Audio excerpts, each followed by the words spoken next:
Hello everyone. Okay, so today I just want to give you, I want to go through I just want to show you a video that Paul Mason did, a lecture that he did on, the studies that get pretty much buried or don't get published. They're just as bad as the ones that do. Quite often we get lied to by everyone and everything. We sort of, people tend to look at people who wear white coats for a living as beyond reproach, like they have like more, higher morals than the rest of us, sort of thing.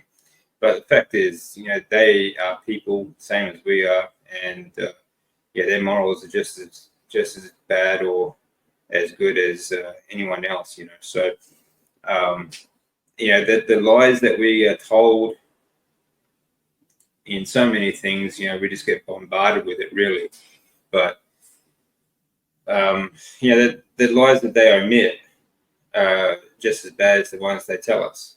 So I'll have a look at some of this. It's a great lecture. You just put up on. Actually, this comes from Low Carb Down Under. So let's have a look. G'day, I'm Dr. Paul Mason. All right, before we start, Dr. Paul Mason, he's a doctor. He lives in Sydney, Australia. If you don't know who Dr. Paul Mason is, check out Low Carb Down Under. Also, he has a YouTube channel, but he doesn't actually post much. So, if you're in the carnivore or low carb sort of arena and you don't know who Paul Mason is, then you've been living under a rock. Honestly, he's a brilliant guy. And, well worth checking out. In a previous lecture, I discussed citation bias, where authors of expert review papers can cherry-pick the literature, ignoring studies that they don't like. Well, publication bias, failure to publish research findings at all, is potentially an even bigger problem. Studies with negative findings, in fact, are almost 4 times less likely to be published than those with positive findings. This means valuable scientific information which could alert us to ineffective or even harmful treatments may be going to waste. Yeah, that's such a good point. When Ancel Keys did his 7 country study, he actually did 22 countries, and because he didn't even then, the people, he only asked 3% of people in a so-called in his study, and again, these were all anecdotal sort of stories that were, and this in itself has problem is very problematic. And that's pretty much all it comes down to, is these so-called dietetic sort of studies and so on. It just comes down to, because when you ask people what they eat, they all want to sound better than what they really are. And we've all been grown up to hear that red meat's bad for us and all this sort of stuff. So they write down, I eat plenty of fruit and vegetables and all this sort of stuff. And they did the same thing with the BS Blue Zone studies. But if you went to any of these countries, you would realize that their so-called plant-based diets is all absolutely BS. They cherry pick certain periods of time where poverty was so widespread that all they could get was what they could grow, pretty much. Something like Japan, for example. I lived in Japan for 10 years, and even with their vegetables, they deep fry them in oils, and originally they did that in lard, or beef tallow, but now of course the seed oils are sort of creeping in, and they're now having obesity problems, things like that, and other heart problems that are coming along with the seed oils. So this lying by omission, is so widespread. It's just as bad as the the stuff that they actually print. It's disgusting. Take, for example, the Minnesota coronary experiment, a randomised controlled trial conducted from 1968 to 1973. It looked at a population of some 9,000 nursing home and mental hospital residents who were randomly allocated to either a control diet or a diet in which corn oil and margarine replaced saturated fat. This study finished in 1973, and yet for some reason, results were not published until 1989. And even then, the data published was incomplete. Even after an inexplicable 16-year delay in publishing, important data on mortality was missing. Science journalist Gary Taubes interviewed the now deceased lead author and co-principal investigator Ivan Frantz and asked about this delay in publishing. The response was disarmingly honest. We were just so disappointed in the way they turned out. The thing is, if these results had been published in a timely manner, it would have quite possibly headed off the disastrous US dietary goals. Yeah, they didn't publish this study because they didn't agree with the results. They didn't like the results. This is the problem with science, because it's done by people, and people have bias. That's just the way it is. People always have bias, right? And it doesn't matter if 99% of scientists will agree with whoever is funding them, But there's also those activist science, so-called scientists as well, who want a particular outcome because it proves their beliefs, So there's so much crap that goes on behind these so-called studies, I think another reason why it's difficult to publish studies like this as well. Sure, they were using these mental hospitals as a control study because it's unethical. Really, you can't have a controlled population in a certain environment where you can control exactly what they eat, which is why you cannot do. There's no such thing as a randomized control trial or study that is longer than a week or so, because it's just unethical to trap people in this sort of environment for their whole life, So I talk about this with Bart quite often. It's just absolute nonsense to say that these things are proven and studied and all this sort of other BS that you get from the health and fitness industry. At least Ivan understood the importance of eventually publishing, even if it was too little, too late. Which is more than can be said for the other co-principal investigator on this trial, the infamous Ancel Keys. Despite his role as a principal investigator, he was not listed as an author on the eventual 1989 publication. The presumed reason for this was only revealed decades later when the true findings were exposed, findings which should have sounded the death knell to Keys' cherished lipid heart hypothesis. These findings were exposed by NIH researcher Dr. Chris Ramsden. On his request, Ivan Frantz's son located study records in the basement of his childhood home, and with the help of computer scientists, old punch cards and magnetic tapes were deciphered, and Dr. Ramsden was able to expose some of the original findings, namely that while replacing saturated fat with seed oil did indeed lower cholesterol, it did so at the expense of increasing mortality. There you go. Like this whole, Ancel Keys SOB has a lot to answer to. He faked these studies. Like he pushed these numbers and these, he changed the data and everything like that just to prove his theory correct, because he didn't want to be wrong. But when it comes to, like, it was that influenced, largely influenced also the dietary guidelines. Okay, my interview with Dr. James Mukey, Australian of the Year ophthalmologist. Now, he is, working on the dietary guidelines here in Australia at the moment.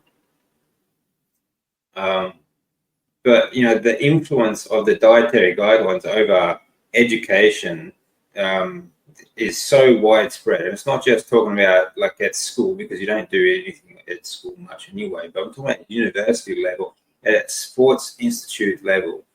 They influence the education of sports science at all levels. Okay, diet or nutrition education even in medical schools and everything else. Okay, so this is what it all comes down to. This has such a large influence over our lives. And again, government and corporations should have no say in what we eat. That is, the lower the cholesterol went, the higher the chance of death. These were the results that were so disappointing to Ivan Frantz, and presumably so unpalatable to Ancel Keys. See, again, I don't know how many times we have to prove this. It's not high cholesterol you need to worry about. It's low cholesterol. You need those lipids. They are transporters for hormones and everything else that we produce that we need for our brain to function, for our hormones to function. Okay, I don't know how many times we have to keep talking about this, but it's the way it is, isn't it? He didn't even want his name associated with the paper on which he was a principal investigator. Of course, modern-day researchers are far more subtle in bearing unpalatable findings. Take the $700 million Women's Health Initiative Dietary Modification Trial, a massive randomised control trial which set out to test the hypothesis that like a $700 million study. This is how much money gets spent on this science, on health, right? It is like a multi-trillion-dollar business. When you talk about the food industry, the fitness industry, the medical industry, everything that's tied to it, okay, health and fitness and everything like that. And yet there's still, we have an increase in obesity, disease, diabetes, cancers, heart disease, everything. How many trillions of dollars do we have to spend on this? And obviously, the simple answer,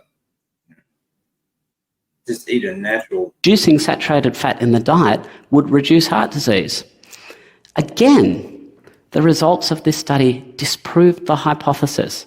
Going on a low-fat diet actually resulted in females with a history of heart disease having a 26% increased risk of events like heart attack.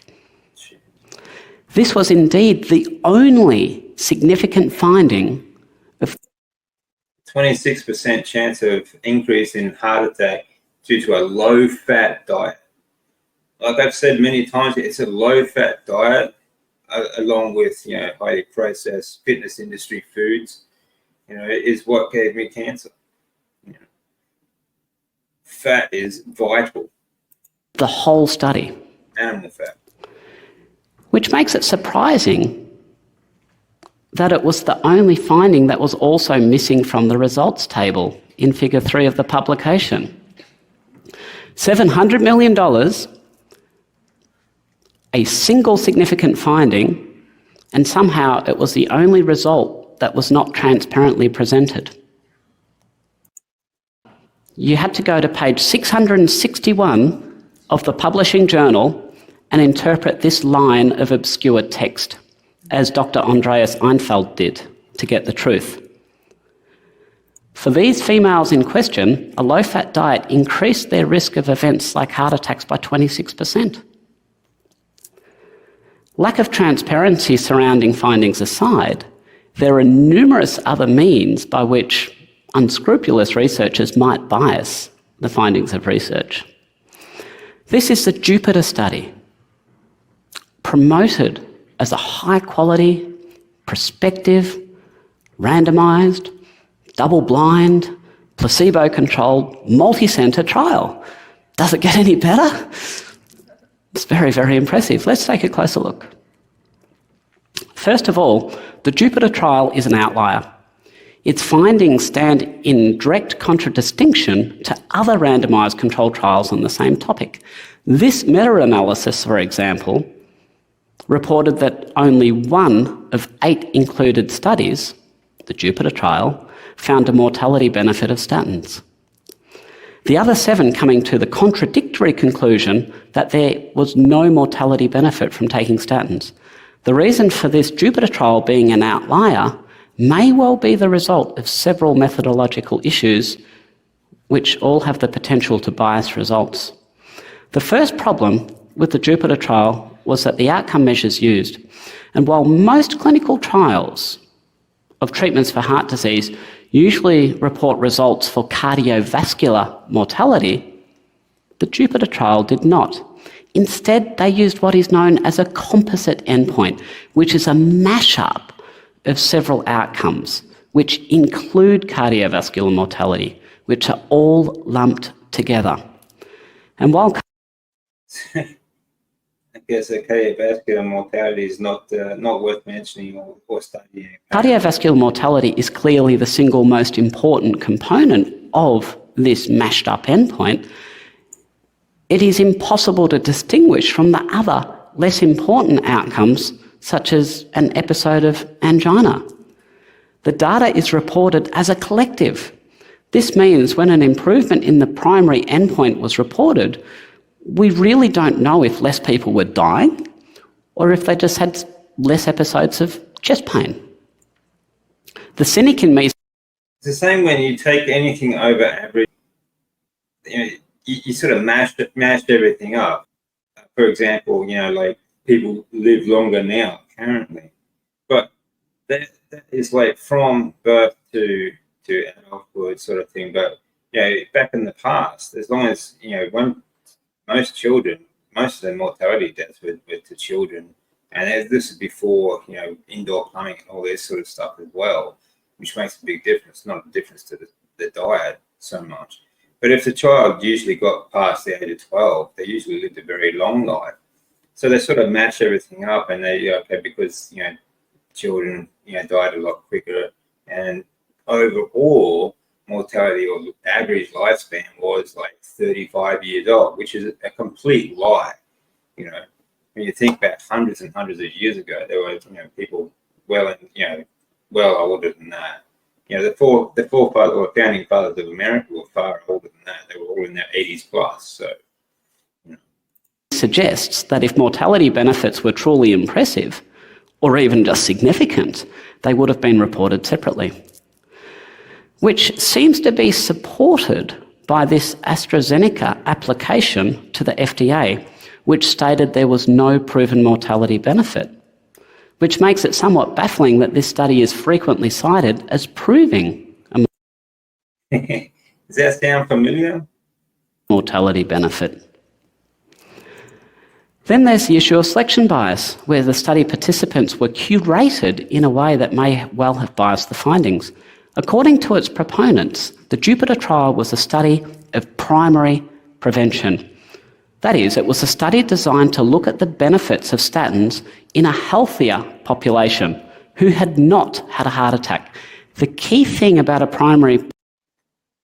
Okay, so why would you look at statins' effects on a healthy population? They're not geared to treat a healthy population. They're geared to help, or they're supposed to treat people who have a problem, who have already had or come close to having or have a risk of a heart attack.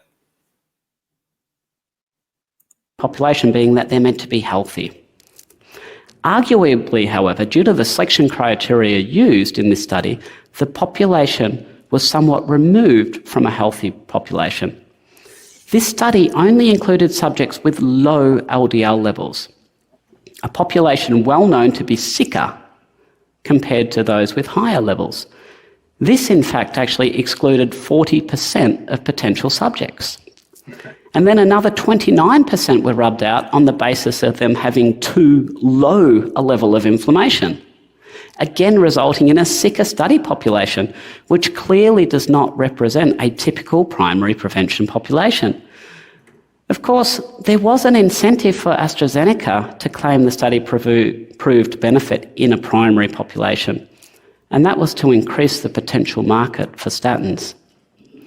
Indeed, this study has been credited with increasing the potential market for statins in the US alone by 11 million people.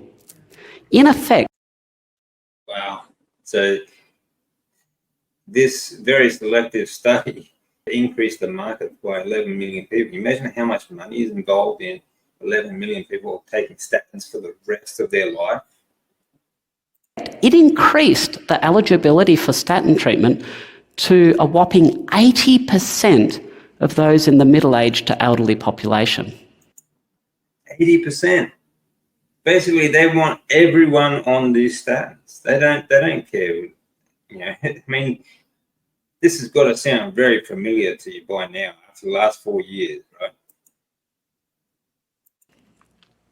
In the words of Dr. Douglas Weaver, then president of the American College of Cardiologists, yesterday you would not have used a statin for a patient whose cholesterol was normal. Today you will. The financial conflicts of interest surrounding this outlier study are clear. Putting this aside, there were also major issues in how the findings of the Jupiter trial were communicated. This is a copy of a slide widely used in educating medical professionals on the results of the Jupiter trial. It is clearly labelled, showing a 44% reduction in the primary outcome measure in the group taking statins. The message to doctors being, prescribe your patients a statin and you can reduce their chance of a heart attack by 44%. It looks incredibly compelling. Surely it would be negligent for a doctor not to recommend a statin based on this evidence. There is deception here too, however. You see, this impressive 44% reduction does not represent the reduction in actual chance of a heart attack. Rather, it shows a reduction in relative risk, or a comparison between the placebo and the statin group.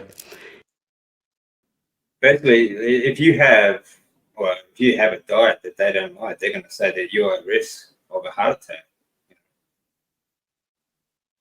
I mean, after 3 years of chemotherapy, and I was at AFib, and I had all kinds of things. My heart was cooked. I had so many heart problems after the chemotherapy. But, years later, on the carnivore diet, the doctor said, because of my cholesterol, I have a 3% chance of a heart attack. 3%. Changed the y-axis to absolute percentage. So it now represents the actual chance of these events occurring. Now, even though the y-axis is seriously truncated way down from 100%, you can see that the 44% relative reduction risk translates into a much, much smaller reduction in absolute risk. Something much more obvious when presented without a truncated y-axis, as you can see here. In absolute terms, the reduction of risk, 1.2%, is barely perceptible. Simply put, presenting data in a relative manner can obscure the true magnitude of benefit and can be deceptive. So, this shouldn't be a shock to people. They obscure numbers all the time. Like, they present, their findings, in a certain way to obscure the numbers and make it all sound very scary. And they do it with everything. This is a diet, so we can sell a drug. But climate's the same. You name it. So anything they want to find, they will find. Okay. And anything they don't want to find, they just hide. Even doctors are fooled by this. Let's compare the Jupiter trial with another study which found a magnitude of absolute benefit in percentage terms, in absolute terms, 5 times greater. You see, the study on the right found that supplementing with vitamin A could reduce the chance of dying from measles by 6%. In terms of relative risk reduction, however, these studies are near identical, 44% and 46% respectively. That the findings of the Jupiter trial were represented so prominently in relative terms, whether by design or not, deceived many, and probably resulted in many patients being prescribed statins against the principle of informed consent. The Jupiter trial, once again, prescribing drugs without actual informed consent. Does that sound familiar? It should do after the last 4 years, yeah? That should sound very familiar. No informed consent, because they don't want to tell you how these things affect you. They just want you to believe that this is going to make you healthy. And it's the same. This is not new. This has been going on for a very long time. however, doesn't have a monopoly on dubious research methodology. This is the Treating to New Targets study on statins, and it used something called a run-in period, which can lead to selection bias. Selection bias is where the participants in a study are not actually representative of the real world. Now, prior to the commencement of this study, so basically they selected people that would give them the answers they wanted, whatever, it doesn't really matter. There'd be some sort of ties.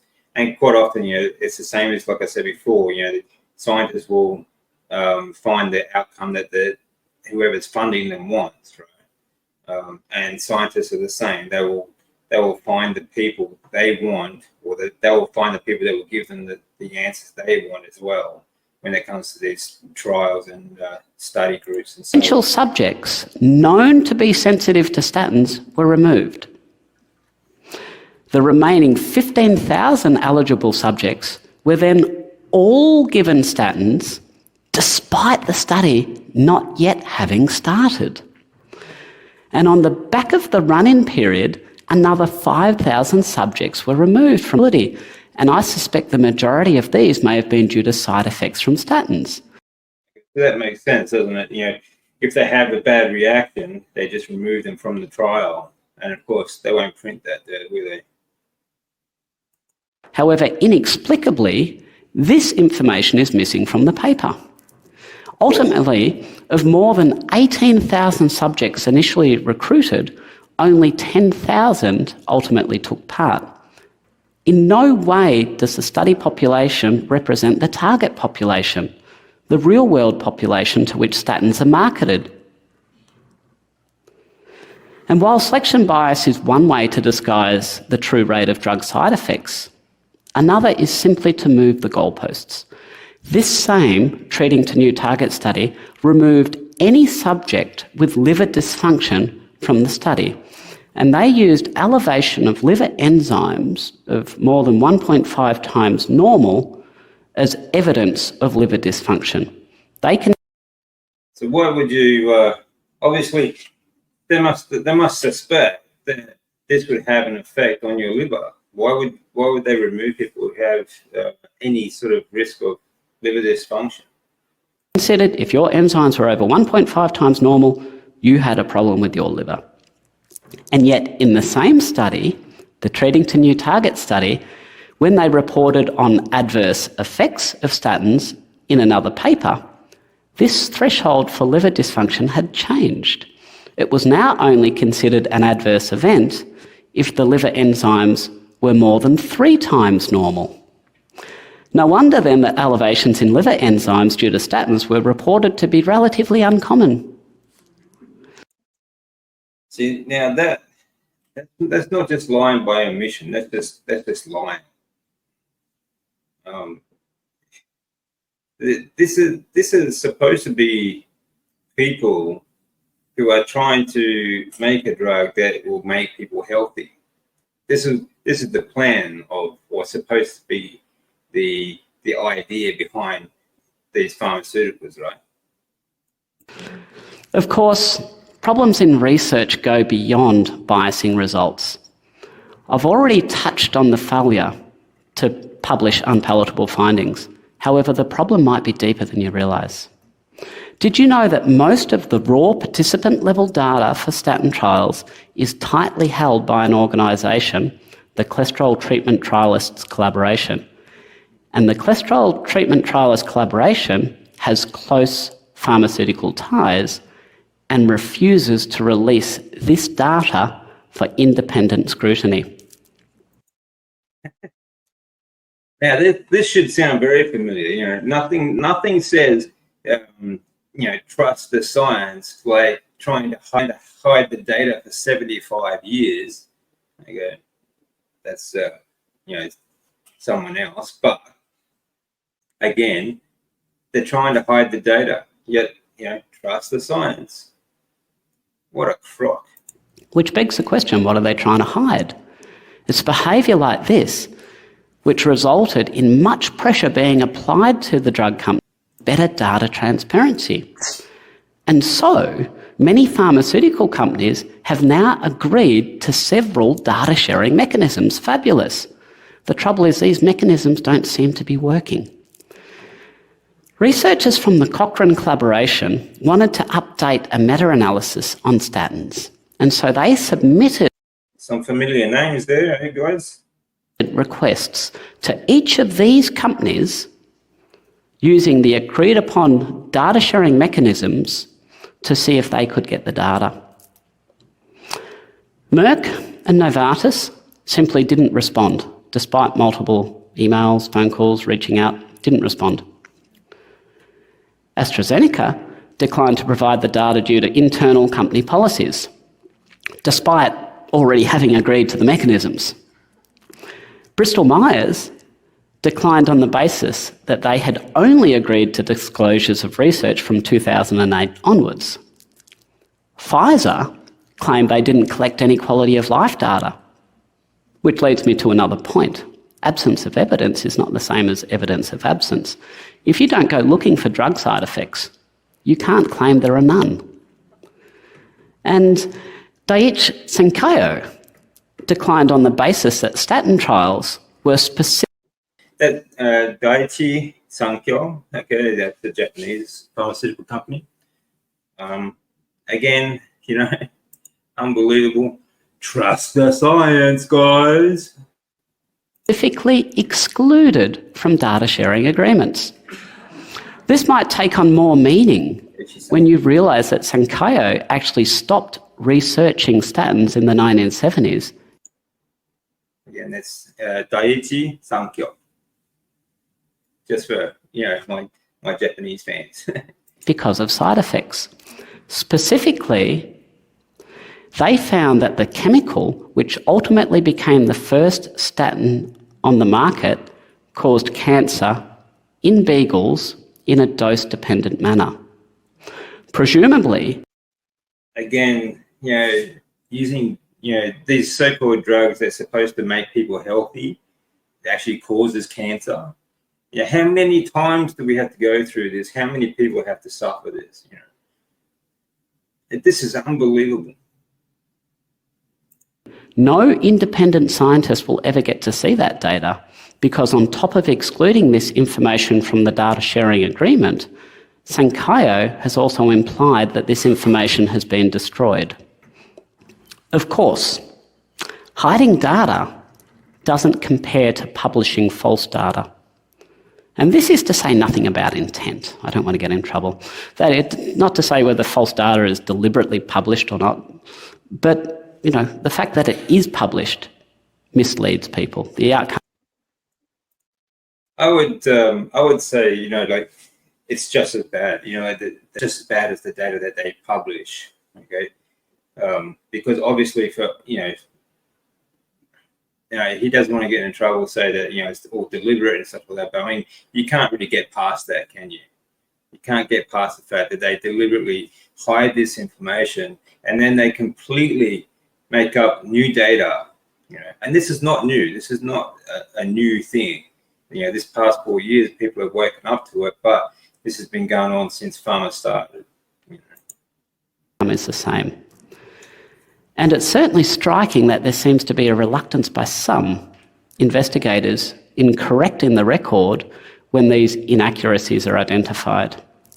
This here is one example where it seems incorrect data has been published. This study involved a new, first-in-class cholesterol-lowering drug called evolocumab, and it concluded benefit with respect to cardiovascular outcomes. The data on which this conclusion was based, however, appears to be a little problematic. The clinical study report for evolocumab was compiled by the drug manufacturer and submitted as a part of the process of approval. And this was over 25,000 pages long. So a group of independent investigators managed to access this data through the Protecting Canadians from Unsafe Drugs Act of 2014. But this was only after being told that it could take up to 7 years to get the same data via the US FDA under the Freedom of Information Act. And when they finally did get their hands on this data, it became apparent as to why the drug company might have preferred to keep it under wraps. The first striking finding relates to the ability of this study to identify adverse events. You see, after recruitment had begun, the trial protocol was amended to exclude heart attacks, strokes, and even death from being classified as serious adverse events. Okay, so not even death. Okay, like stroke, heart attacks, and not even death is considered a serious adverse event after taking this certain drug. Unbelievable. Now that's got to sound very familiar these days, surely. Again, you literally couldn't make this up. Now, I genuinely wonder if statin trials have used similar strategies in concluding the safety of statins. Not that we're ever likely to know, given how tightly the Cholesterol Treatment Trialists Collaboration is holding on to their secret data.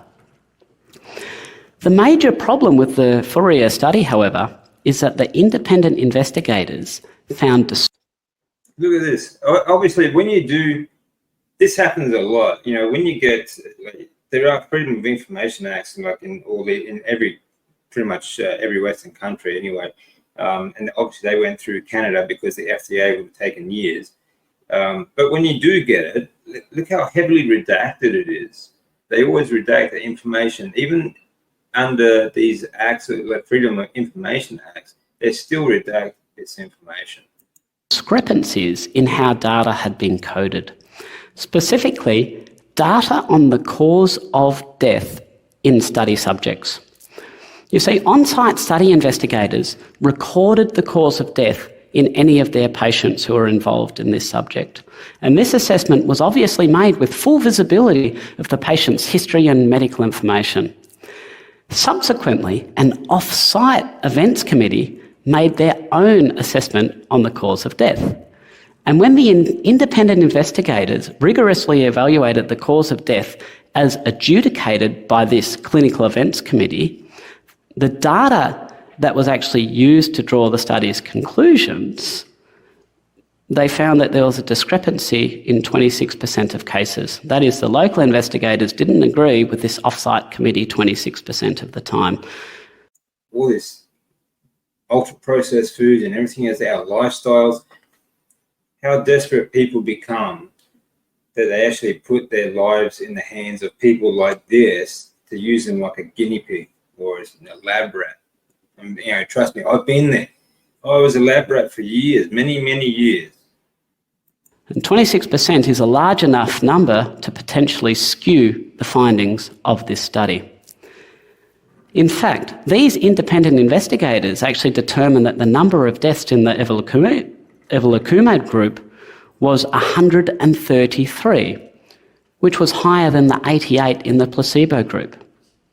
They also suggest that had this study not been terminated early, as it was, this probably would have reached statistical significance. Which begs the question, how could such a well-resourced study staffed by numerous experts make so many errors? How could they misclassify 26% of deaths? I'm sure they're just, all these so-called experts, it was just a mistake, a clerical error. I hope the fact that evolocumab launched with an annual cost of $14,000 doesn't have anything to do with it. At the end of the day, while those with financial interests in the outcome of research continue to hold influence over its design, conduct, and dissemination, there will remain an ever-present risk of bias. As health professionals, we have an obligation to our patients to not only be aware of these issues, but to do our utmost to discern the truth. Thank you. So that's Dr. Paul Mason, an Australian doctor living in Sydney. Brilliant guy, he really is a brilliant guy. If you don't know him, please go check him out because he really is, it's so good.